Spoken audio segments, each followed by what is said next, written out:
Little movie review here. Star Trek Into Darkness. Good movie. I enjoyed it. In fact, excellent movie. Probably more action than any other Star Trek before it. Um, Still not as good as Wrath of Khan, though. Okay, so let's just put that. I'm old school. Don't think that any movie's going to be able to beat Wrath of Khan in the Star Trek universe. But I was a fan of the first movie. Despite a lot of lingering hatred, I do like the new Captain Kirk. The guy does an excellent job in the role. I think that he's actually quite perfect for the role, as a matter of fact. And the performances are very strong in this. In this new rebooted series. Problems with this movie, though. I mentioned Wrath of Khan for a reason. They take some of Wrath of Khan and put it into this movie. It works, and it doesn't on the same level. And the reason is because the guy they picked to play Khan ain't that good. Khan, played by Ricardo Montalban, in Star Trek 2. He started off in the series in the 60s, had that, reputation, just a great villain, just a great actor all around, a well-known actor. He was on Fantasy Island and stuff like that. So, the guy had a reputation, had a notoriety behind him, and a great, just epic Shakespearean style performance in Wrath of Khan. Now, granted, that was the 80s, and the 80s are long gone. It was made even before I was born, but still, the Khan that they use, it's like, there's a lot of pressure on filling the shoes of an old actor, who pretty much made that his role. I mean, he was the first Khan, Ricardo. And, this other guy comes around and doesn't even have half the charisma he has. It's like, there's a lot of reputation behind it. It's like, Darth Vader.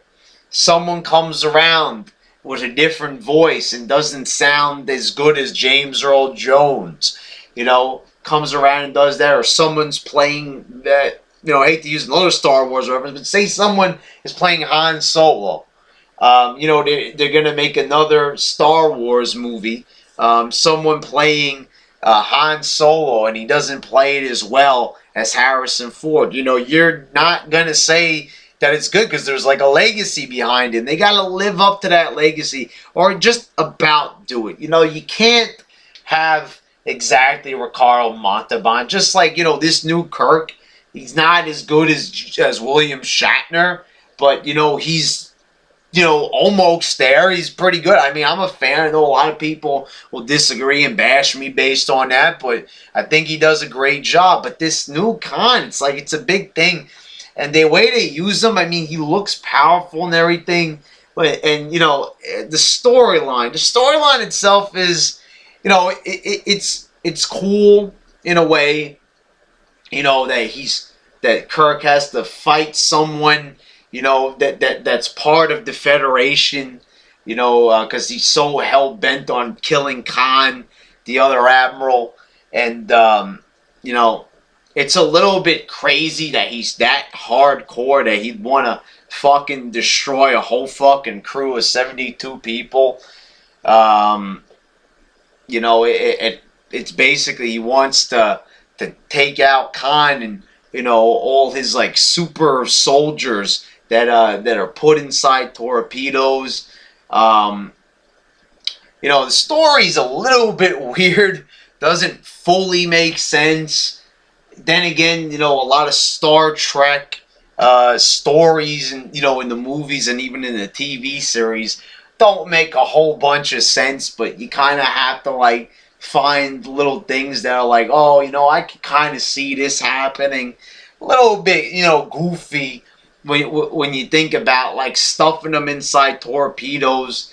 I mean, I guess because nobody would look there, but obviously the people in the Federation are going to look at the torpedoes eventually and like, where did these torpedoes come from? It's not explained or anything. You know, it just happens basically. It's, you know, but I'm not going to knock it too much. It's like, you know, if you're looking for like stories that have to make 100% fucking sense, and you know it's gotta all be, you know, tied up in a nice little bow and a package for you, then Star Trek and just the genre of sci-fi in general is not for you. But you know, it is a pretty good adventure though. It's very adventurous, this movie. Like I said, a lot of action. It's just like it keeps going. No boring parts really. It's just like the movie starts out on, you know, on a high point, and it doesn't end on a low point either. A lot of references to Wrath of Khan. Spoiler alert! Turn the fucking video off if you don't want to hear big time spoilers. I did like the part. I know a lot of people are going to complain. I didn't check other reviews here on YouTube before I posted this. But I am sure that there are going to be people who are going to complain about the reversal of the roles. A whole entire scene and almost a whole bunch of dialogue is lifted directly out of Wrath of Khan to, you know, drive home the point that this is an alternate universe.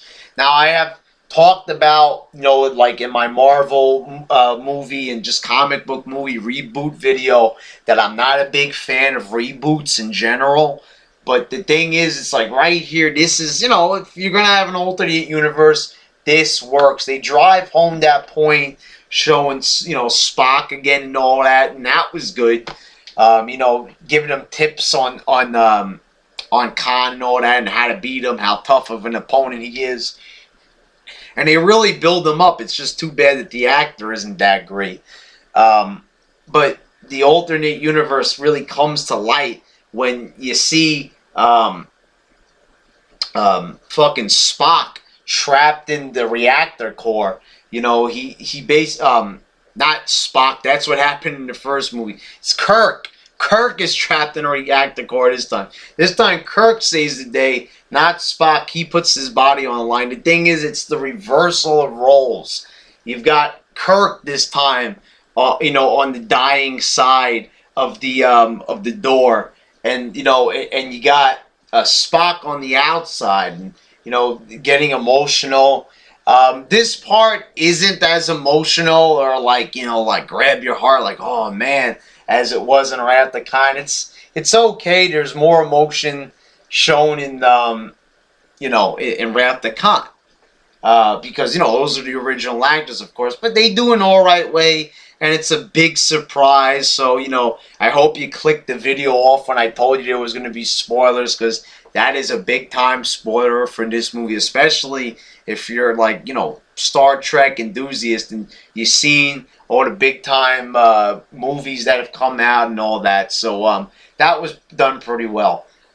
So, overall, it's a really good movie. It falls short on a lot of things. The plot is a little bit, you know, a little goofy in some parts, because, like, you know, it's not really fully like explained. Like, Khan's plot comes out of nowhere. He tries to deceive them, making him think that he's, you know, somebody else from the Federation, but he really isn't. It's just a little bit not explained totally. Just, I'm not a fan when they do that in movies where things just like happen and it's not explained. I require a little bit of explanation at times, but like I said, don't take it too seriously. It's only Star Trek. It's not like a big time drama movie that has to make like big time sense. You know, it's not like a Goodfellas or some movie that's very plot driven where it's, you know, it's got to be all about that. No, it's some movies about having fun. It's about adventure and action.